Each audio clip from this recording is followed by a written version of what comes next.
The moment I realized my family no longer wanted us there, my 8-year-old son noticed it first. Looking back, that is the part that still hurts the most. Not what they said, not what happened later, but the fact that Ethan saw it before I did. Christmas had always been his favorite holiday. Every year, he counted down the days on a paper calendar taped to our refrigerator. Every year, he talked about cookies, lights, presents, and family dinners with the kind of excitement only a child can have. That year was no different. For weeks, he had been asking when we would see Grandma and Grandpa. When would Aunt Melissa be there? Would his cousins come? Would there be hot chocolate? Would they play board games after dinner? I answered yes to all of it because I believed we were finally moving toward something better. The previous year had been difficult. After my divorce, I struggled financially and emotionally. I worked long hours, balanced bills, and did everything I could to create stability for Ethan. Things were finally improving. I had a better job. We had a comfortable apartment. Life was not perfect, but it was moving forward. When my mother called and invited us to Christmas dinner, I honestly thought it was a sign that things were healing. Ethan wore his favorite red sweater that evening. He spent nearly 20 minutes making sure his hair looked right. The entire drive to my parents' house, he talked about seeing everyone.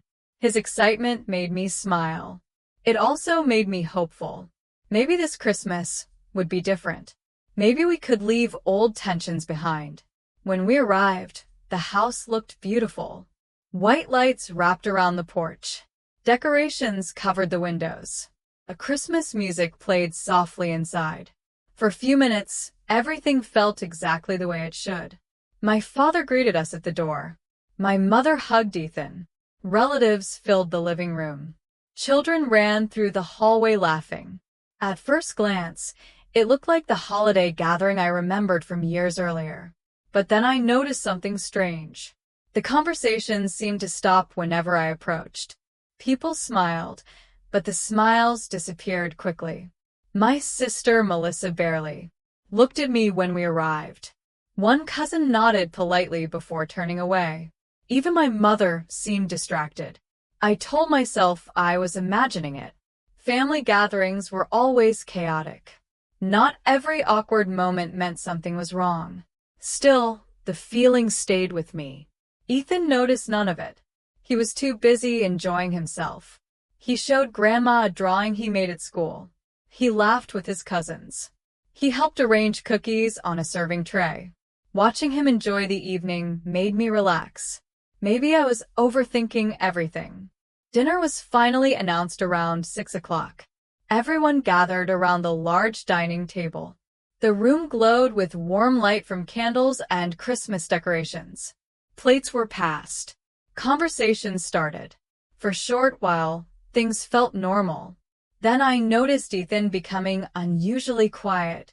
That immediately caught my attention because Ethan was rarely quiet around family. He sat beside me, staring toward the opposite end of the table. His smile had disappeared. His shoulders seemed tense. I leaned closer. "Are you okay?" I asked softly. He hesitated. Then he looked up at me with an expression I had never seen before. Confusion, worry, maybe even embarrassment. "Mom," he whispered, "why does Aunt Melissa keep looking at us like that?" I turned toward my sister. She quickly looked away. At that moment, a chill moved through me despite the warmth of the room. Something was wrong. I did not know what. I did not know how bad it would become. But sitting there beside my son, surrounded by people I had trusted my entire life, I suddenly had the feeling that we were no longer welcome at our own family table. After Ethan whispered that question, I tried to reassure him. I smiled and told him everything was fine. But even as the words left my mouth, I knew he did not believe me. Children notice things adults miss. They notice the silence after certain comments. They notice forced smiles. They notice when people stop talking the moment someone enters a room. Ethan returned his attention to his plate, but the excitement he carried into the house was gone. I looked around the table and started paying closer attention. The more I watched, the harder it became to ignore what was happening. Melissa sat across from us, speaking warmly to everyone except me. She laughed with cousins, complimented decorations, and talked about holiday plans. Yet whenever our eyes met, her expression hardened for just a second before she looked away. My mother seemed nervous. My father barely participated in the conversation. Several relatives exchanged glances that made no sense at the time. It felt as though everyone knew something except me. Eventually, dessert was brought out. Normally, that was Ethan's favorite part of the evening. He loved Christmas cookies almost as much as presents. Yet, even when a tray of decorated sugar cookies arrived, he remained unusually quiet. I watched him pick at a cookie without enthusiasm. That alone was enough to tell me something was wrong. Then, Melissa finally spoke directly to me. "So," she said casually, setting down her fork. "How is the apartment?" The question sounded harmless. "It is good," I answered. "Ethan and I like it." She nodded slowly. "Still pretty small?" The table grew quieter. "It works for us," I replied. "That is nice." Her smile did not reach her eyes. "I guess some people get used to living with less." A few relatives looked down at their plates. My stomach tightened. The comment was subtle enough to deny, but sharp enough to sting. Before I could respond, she continued, "At least Ethan is learning resilience." Ethan looked up immediately. My heart sank. Children always know when adults are talking about them. "Melissa," I said carefully, "I think he is doing just fine." "Of course," she replied. "I am only saying things have been difficult for you since the divorce." There it was. The real subject. Not my apartment. Not Christmas. My divorce. The things certain family members never seemed willing to let go. I suddenly understood why the room felt strange all evening. This was not a celebration. It was an evaluation. Every decision I had made over the past 2 years seemed to be sitting at the table with us. My mother shifted uncomfortably in her chair. My father stared at his coffee. Nobody interrupted. Nobody changed the subject. Nobody defended me. Ethan glanced between faces, clearly trying to understand what was happening. The silence from everyone else felt louder than Melissa's words. "I am actually doing very well," I said. "My job is going great. Ethan is doing well in school. Things are moving in the right direction." Melissa gave a small shrug. "If you say so." The room went completely quiet. For a moment, the only sound came from Christmas music playing softly in another room. I waited for someone to step in. My mother, my father, anyone. Instead, people avoided eye contact. Some stared at their plates. Others focused on their drinks. Nobody said a word. That was the moment everything changed. Not because of what Melissa said, because of what everyone else chose not to say. Sitting there beside my son, surrounded by relatives who had known me my entire life, I realized we were completely alone. And judging by the expression on Ethan's face, he was beginning to realize it too. For several long seconds, nobody spoke. The silence seemed to stretch across the entire dining room. I looked from face to face, waiting for someone to say something, anything, that might ease the tension growing around the table. My mother adjusted a napkin. My father stared into his coffee cup. A cousin suddenly became very interested in his phone. It was remarkable how quickly people could disappear emotionally while remaining physically present. Ethan shifted in his chair beside me. I could feel his discomfort without even looking at him. Children understand exclusion better than adults realize. They may not understand every word, but they understand when they are unwanted. Melissa finally broke the silence. "I think everyone is just worried about you," she said. Her voice sounded calm, almost concerned. That made it worse. "Worried about me?" I asked. Of course, she replied. You have been struggling for years. I felt my jaw tighten. I am not struggling. She gave a small laugh. Megan, come on. The way she said my name immediately brought back memories from childhood.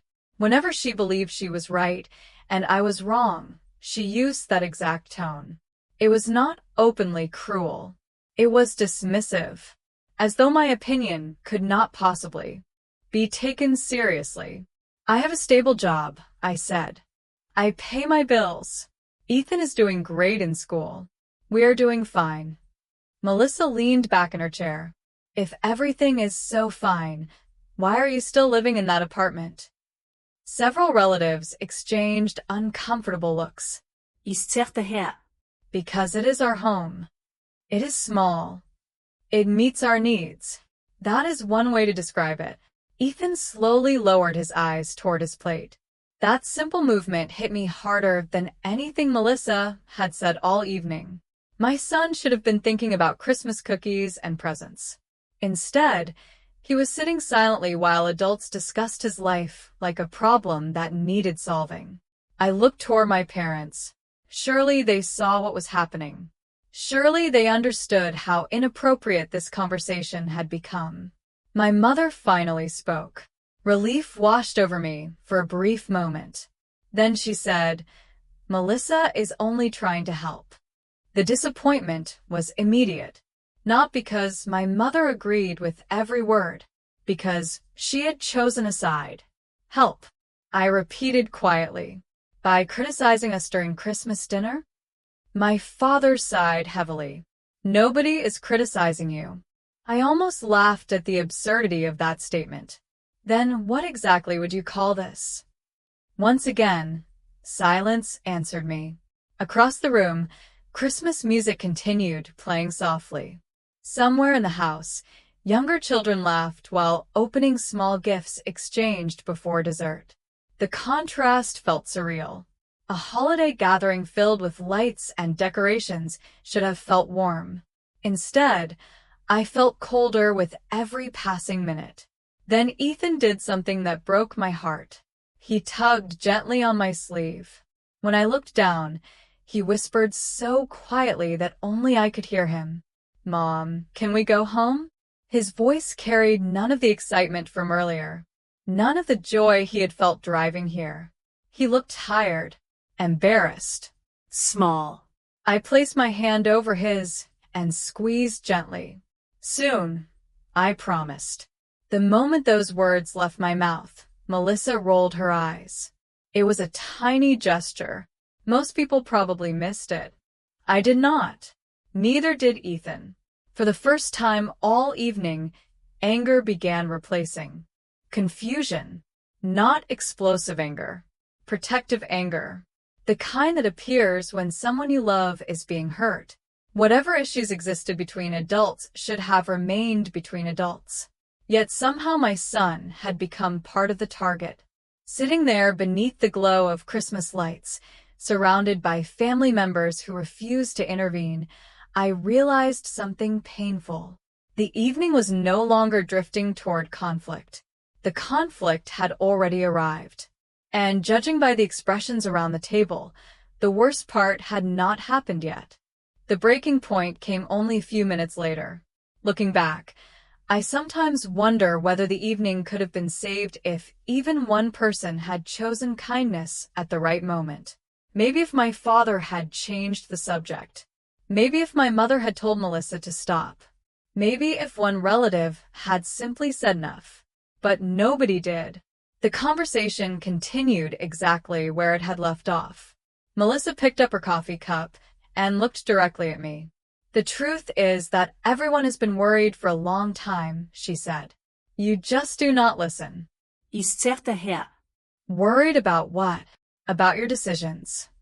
My patience was disappearing. What decisions? She spread her hands dramatically. The divorce. The apartment. The way you are raising Ethan. The room became completely silent. Even the relatives who had avoided eye contact now looked uncomfortable. My heart immediately dropped when she mentioned my son again. Leave him out of this, I said firmly. Why? She asked. He is part of the situation. Ethan lowered his head. I could see his fingers tightening around his napkin. Every protective instinct inside me came alive at once. He is 8 years old, I said. He should not be part of this conversation. Melissa shook her head. You always make excuses. That was the moment something changed inside me. For most of my life, I had tried to keep peace within the family. I tolerated criticism. I overlooked rude comments. I accepted treatment that I should have challenged years earlier. But there is something different about watching your child become collateral damage in someone else's resentment. I turned toward my parents. Are you really going to sit there and let this continue? My mother looked exhausted. Megan, nobody wants a fight. Then stop this. My father sighed heavily. Melissa has a right to express her concerns. The words hit harder than I expected. Not because they were cruel, because they told me exactly where I stood. My sister's criticism deserved protection. My son's feelings did not. Across the table, Melissa nodded as though she had just won an argument. See, she said. Everyone knows I am right. Ethan looked up at me then. His eyes were filled with confusion. He was trying to understand why the adults around him seemed angry, why nobody was smiling anymore, why Christmas dinner felt nothing like Christmas. Then Melissa delivered the sentence that ended everything. Honestly, she said, if you hate being here so much, maybe you should leave. For a second, I thought I had misheard her. The room froze. Even Melissa seemed surprised by how harsh the words sounded once they were spoken aloud. I immediately looked toward my parents. Surely they would correct her. Surely they would tell her she had gone too far. My mother stared at the table. My father remained silent. Nobody said a word. Not one person. That silence answered every question I still had. Ethan looked at me. Mom, he whispered. The hurt in his voice was almost unbearable. I slowly stood from my chair. My hands were shaking, but my voice remained calm. Come on, sweetheart. Ethan stood immediately. He did not ask questions. He did not argue. That alone broke my heart because it meant he understood exactly what was happening. We gathered our coats while the room remained frozen in uncomfortable silence. Nobody stopped us. Nobody apologized. Nobody told us to stay. My mother looked like she wanted to say something, but the words never came. My father avoided my eyes completely. Melissa sat quietly, suddenly less confident than before. None of it mattered anymore. The damage was done. As I placed my hand on Ethan's shoulder and guided him toward the front door, I realized something painful but undeniable. We had arrived hoping to spend Christmas with family. Instead, we had just learned who our family truly was. The cold air outside felt shocking after the warmth of the house.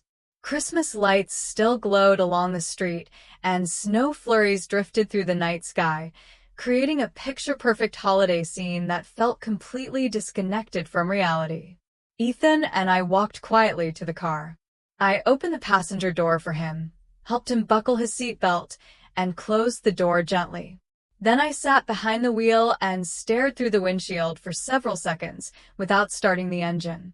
My hands rested motionless on the steering wheel.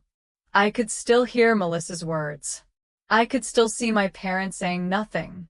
Most of all, I could still see the look on Ethan's face. The look of a child trying to understand why people who were supposed to love him had made him feel unwanted. The drive home began in complete silence. Christmas music played softly from a local radio station, but neither of us listened. Streetlights passed overhead one after another as we moved through the quiet suburban roads. About 10 minutes into the drive, Ethan finally spoke. His voice was small. Mom, I swallowed hard. Yes, sweetheart. He stared out the window. Did we do something wrong? The question hit me harder than anything that had happened inside that house. Not because I did not know the answer, because I knew exactly why he was asking it. Children naturally assume they are responsible when adults behave badly around them. They search for explanations that make sense. They wonder what they could have done differently. My eyes immediately filled with tears, but I forced myself to stay calm. "No," I said firmly. "Absolutely not." He was quiet for a moment. "Then why did Aunt Melissa want us to leave?" I tightened my grip on the steering wheel. How do you explain cruelty to an 8-year-old? How do you explain jealousy, resentment, and years of unresolved family issues to a child who still believes Christmas is supposed to bring people together? "Sometimes adults make mistakes," I said carefully. "Sometimes they say things they should not say." Ethan looked down at his hands. "Grandma and Grandpa did not tell us to stay." That observation hurt because it was true. I could have defended Melissa. I could have explained away a rude comment. I could not explain the silence. The silence belonged to everyone. "I know," I said softly. "And I am sorry." The rest of the drive passed quietly. When we finally reached our apartment building, I expected Ethan to go straight inside. Instead, he stood looking up at the small string of Christmas lights hanging from our balcony. "I still like our apartment," he said. The simple statement nearly broke me. Earlier that evening, adults had spent an entire dinner criticizing the life we had built together. Yet the person whose opinion mattered most looked at our home and saw comfort, safety, belonging. I knelt beside him. "I like it too." He smiled faintly. For the first time all night, I saw a glimpse of the child who had been excited for Christmas only hours earlier. We carried our gifts upstairs and changed into comfortable clothes. Then we sat together on the couch beneath the glow of our small Christmas tree. The apartment was quiet, peaceful, safe. As Ethan slowly drifted to sleep against my shoulder, I realized something important. The evening had not shown me who I was. It had shown me who they were. For years, I had spent enormous amounts of energy trying to earn acceptance from people who treated love like something that had to be deserved. Sitting there beside my sleeping son, I made a decision. I was done chasing approval. I was done apologizing for surviving difficult years. I was done teaching my child that family members could hurt you without consequences. Whatever happened next, one thing had become crystal clear. The life Ethan and I would build from this point forward would not depend on people who could watch an 8-year-old walk away heartbroken and remain silent. The days after Christmas were surprisingly quiet. I expected phone calls. I expected explanations. I expected at least one person to reach out and acknowledge what had happened. Instead, nothing came. The silence stretched through the final week of December and into the beginning of January. At first, I checked my phone more often than I wanted to admit. Every time a notification appeared, part of me wondered whether it was my mother, my father, even Melissa. But the messages were always work emails, reminders, or friends wishing us a happy new year. My family remained silent. The longer that silence lasted, the more I understood something important. Nobody was planning to apologize. Nobody believed they had done anything wrong. One evening, about 2 weeks after Christmas, Ethan and I sat at our small kitchen table doing homework. He was working on a science project while I reviewed reports for work. The apartment felt peaceful. Not exciting. Not dramatic. Just peaceful. Suddenly Ethan looked up from his notebook. "Mom." "Yes." "Do we have to go there next Christmas?" The question caught me off guard. For a moment, I simply looked at him. "Do you want to?" He thought carefully before answering. "Not really." There was no anger in his voice. No bitterness. Just honesty. Why? I asked gently. He shrugged. "Because I do not think they like us very much." The simplicity of his answer hurt more than any argument ever could. Children rarely complicate the truth. They see things exactly as they are. I reached across the table and squeezed his hand. You never have to spend time with people who make you feel unwanted. He nodded and returned to his project. Meanwhile, those words stayed with me long after the conversation ended. Over the next several months, life settled into a new rhythm. I focused on work. Ethan focused on school. We spent weekends exploring local parks, visiting museums, and creating traditions that belonged only to us. Slowly, I stopped waiting for my family to contact me. I stopped replaying Christmas dinner in my mind.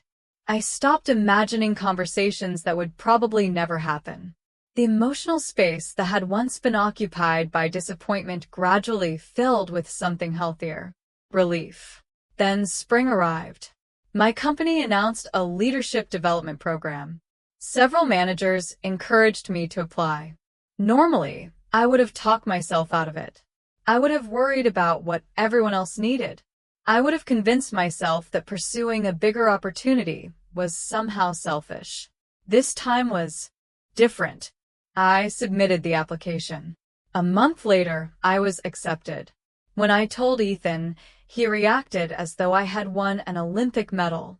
I knew they would pick you, he said. His confidence made me laugh. You did. Of course. You work harder than everybody. It was such a simple statement, yet it reminded me how differently children see us when they are raised with love instead of judgment. Ethan did not measure my worth by my divorce. He did not measure my success by the size of my apartment. He measured it by effort, kindness, and consistency, the things that actually mattered. Around that same time, I received the first message from my family since Christmas. It arrived on a Tuesday afternoon while I was at work. The sender was my mother. My heart unexpectedly raced as I opened it. For a brief moment, I imagined seeing the words I had waited months to hear.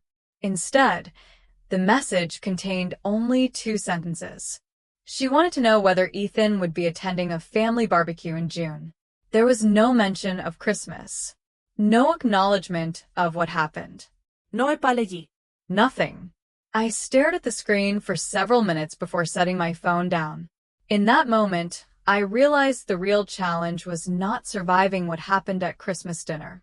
The real challenge was deciding what to do when the people who hurt you acted as though nothing had happened at all. I did not respond to my mother's message immediately. In fact, I waited 3 days. Not because I wanted revenge. Not because I wanted to punish anyone. I simply needed time to think. For most of my life, I had been conditioned to react quickly whenever my family wanted something. A phone call would come. A request would be made. An expectation would appear. And I would automatically adjust my plans to accommodate everyone else. This situation felt different. For the first time, I asked myself a simple question. What do Ethan and I actually want? The answer arrived surprisingly fast. Peace. We wanted peace. On the 4th day, I finally replied. My message was short and polite. I thanked my mother for the invitation and explained that Ethan and I would not be attending the barbecue. I wished everyone a nice gathering and left it at that. 10 minutes later, my phone rang. My mother's name appeared on the screen. I stared at it for a moment before answering. Hello. There was a brief pause. I got your message. Okay. Another pause. You are really not coming? No, she sounded genuinely surprised. Why? The question almost made me laugh. Not because it was funny, because it revealed how differently we viewed the situation. Months had passed, yet she seemed completely unaware that anything significant had happened. I think you know why, I said gently. Silence followed. Are we still talking about Christmas? She finally asked. The words settled heavily in the air between us. Are we still talking about Christmas? As though it had been a minor disagreement. as though an 8-year-old child had not walked out of that house feeling unwanted, as though nobody had spent months pretending nothing happened. "Mom," I said carefully, "Christmas is not the issue." "Then what is?" "The issue is that nobody ever acknowledged it." She sighed. "Megan, everyone has moved on." There it was. The sentence I had been expecting. Everyone has moved on. Everyone except the people who were hurt. "I am glad everyone else was able to move on," I replied. "But Ethan still remembers it." That statement finally seemed to reach her. Her voice softened slightly. "How is he?" "He is doing great." Good. Another pause followed. "I miss him." For a moment, I felt something unexpected. Sadness. Not anger. Not frustration. Just sadness. Because I believed her. I believed she missed him. The problem was that missing someone and protecting them are not the same thing. Loving someone and standing up for them are not the same thing. "He misses parts of the family too," I admitted. "But he also remembers how he felt that night." My mother became quiet, much quieter than before. "I never wanted him hurt," she said softly. "I know. Melissa should not have said those things. It was the closest thing to accountability anyone had offered so far. Yet even then, she stopped just short of acknowledging her own role. Not what Melissa said. Not what Dad did. Not what you did.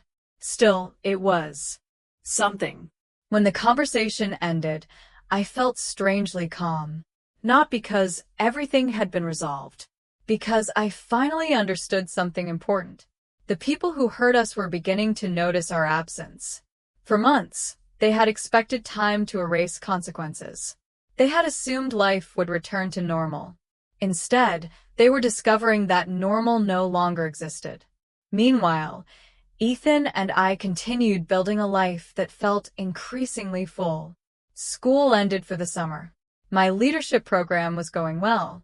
We spent weekends exploring hiking trails, attending community events, and creating memories that belonged entirely to us.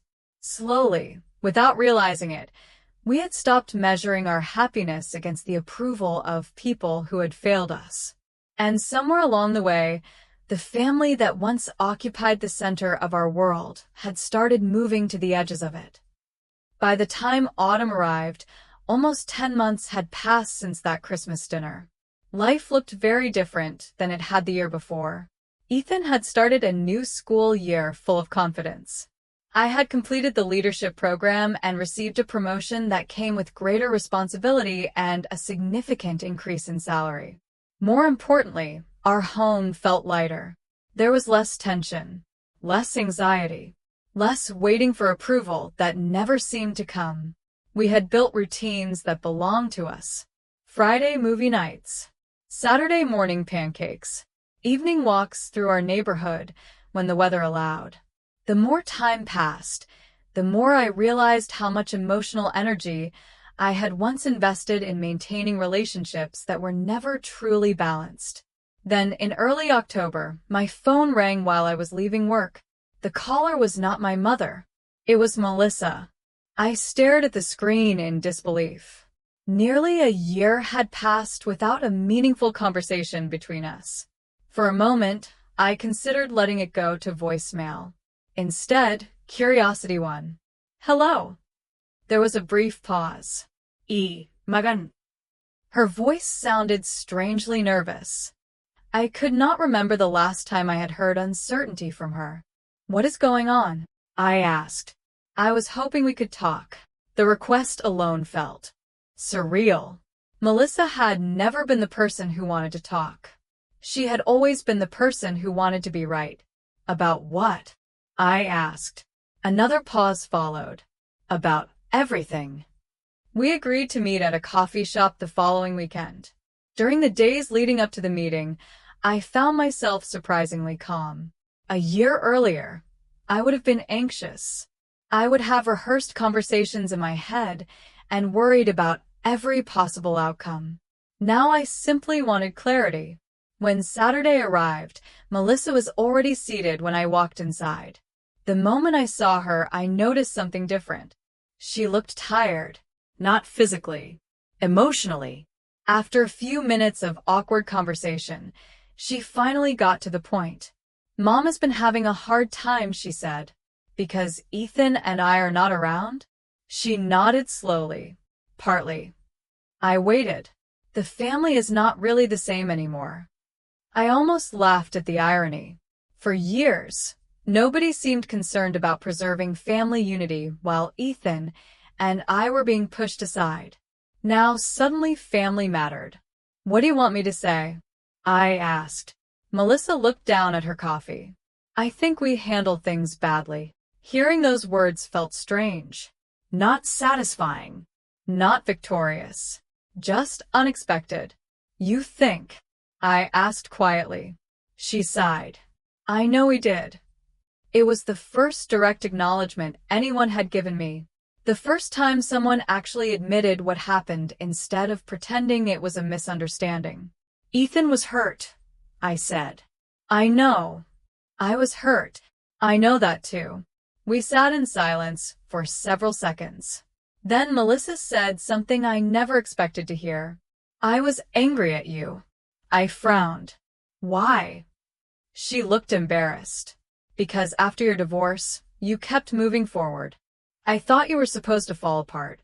Instead, you rebuilt your life." The honesty shocked me. It was ugly. It was uncomfortable. But it was honest. For the first time, I understood that the Christmas disaster had never really been about my apartment or my choices. It had been about resentment, comparison, unresolved emotions that had nothing to do with Ethan. When the conversation ended, Melissa apologized. It was not perfect. It was not dramatic. But it was real. As I walked back to my car, I realized something important. An apology does not erase damage. It does not restore trust overnight. But it can open a door. The question was no longer whether my family wanted a second chance. The question was whether they had earned one. The answer arrived 2 months later. December returned, bringing cold weather, holiday decorations, and memories I had spent an entire year trying to understand. One evening, my mother called and asked if she could visit. Not meet for coffee. Not speak on the phone. Visit. At first, I hesitated. Then I agreed. A week later, she arrived at our apartment carrying a small tin of homemade cookies. The same recipe she had used every Christmas for as long as I could remember. Ethan opened the door. For a brief second, both of them looked uncertain. Then my mother smiled. Ethan smiled back politely. Not with the effortless excitement he once had, but with kindness. Trust, I realized, takes much longer to rebuild than affection. We spent the next hour talking in the living room. Nothing dramatic happened. There were no emotional speeches. No movie-style reconciliation. Just honest conversation. Eventually, my mother looked directly at Ethan and said something she should have said a year earlier. "I am sorry you were hurt." The room became completely still. Ethan looked surprised. "So did I." "Thank you," he said softly. My mother nodded, her eyes filling with emotion. "You did not deserve that." For the first time since that Christmas dinner, I felt a weight begin lifting from my shoulders. Not because everything was fixed, because accountability had finally entered the room. Later, after Ethan went to his bedroom, my mother and I sat quietly at the kitchen table. "I should have stopped it," she admitted. "Yes." The answer came without hesitation. She nodded slowly. "I know." We talked for nearly 2 hours. More honestly than we had in years. She admitted that keeping peace had often mattered more to her than confronting uncomfortable truths. I admitted that I had spent too much of my life accepting treatment that I should have challenged.